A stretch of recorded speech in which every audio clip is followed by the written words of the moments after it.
please, Ambassador Jeffrey.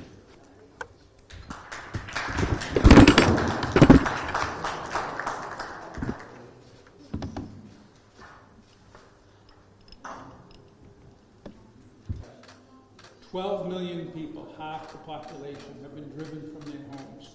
Half of those 12 million refugees, including millions here in Turkey, which is doing an extraordinary job helping them. I visited those camps. But I also would like to thank, in particular, Jordan. I visited camps in Jordan also a few months ago. A lot of work is being done, but nonetheless, it is still a humanitarian disaster.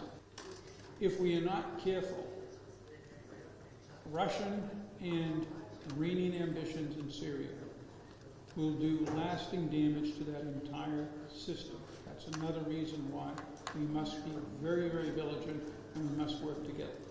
But beyond that, very little change since 2018. There was a Turkish incursion in the Peace Spring area, but again, no major change, and in particular, the situation in Idlib, which is critical, has remained basically stable, although it's under threat, as we just heard, from the Russians and from the Assad regime. It's very, very important that that area remain quiet. In Assad's case, it's simple survival.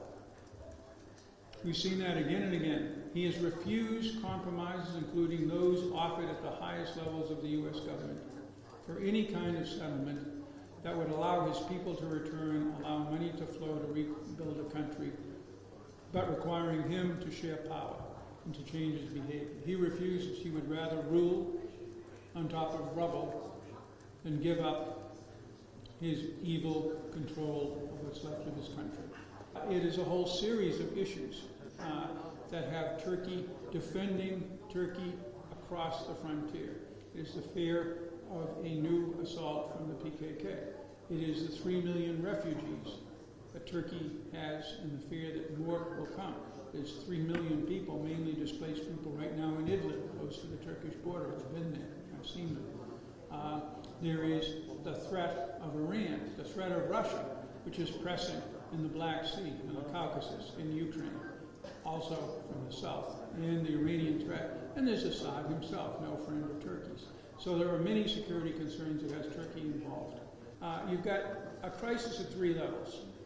I've already talked about the geopolitical crisis. If Iran and Russia, through horrific use of war criminal activities, barrel bombs, chemical weapons, succeed in overturning the security system. That's the top level, the most dangerous thing probably in the long run. At the immediate level, you have this humanitarian crisis. You have a civil war that has torn apart this country and destroyed its cities. But you also have, at an intermediate geopolitical level, a whole series of crises. And a few weeks ago I was at 6, I'm now up to 8. What are they? Let's start with the Iranian missile and rocket systems. They're trying to create a second southern Lebanon in Syria. But it goes beyond that. If you look carefully at what the Iranians are doing in places like Dar Zor, they're trying to change the population, change the religious ideology, change the loyalties like they have done in Iraq and Lebanon. And the end station for that is a collapsed, failed state like Lebanon that serves only one master, which is Iran and its geostrategic interests. We have the whole set of Turkish concerns that I mentioned, the security along Turkey's southern border. That's why Turkish troops are in Syria, and I do not see them leaving. I've been talked to Turks about this. I do not see them leaving, looking at it from the outside, until somebody fixes those security problems. You have the reintegration of the whole Northeast, which is a quasi-separate state with us and the Russians, and the SDF, formerly the YPG and the PYD there, with all the concerns Turkey has, all of the frictions with Assad, and so on and so forth. You have the problem of Daesh, or the Islamic State. In the Northeast, it's basically under control. In the rest of Syria, as we just saw the other day, when 13 Syrian soldiers were killed by a Daesh attack, it is raging out of control because Assad creates and to some degree encourages this terrorist movement. He can't really fight it. We need a unified position. This begins with the United States and Turkey. Our work on Syria, despite disagreements on the situation in the Northeast, has been very productive. We supported Turkey 1,000% in Idlib. We work with Turkey on the UN 2254 process.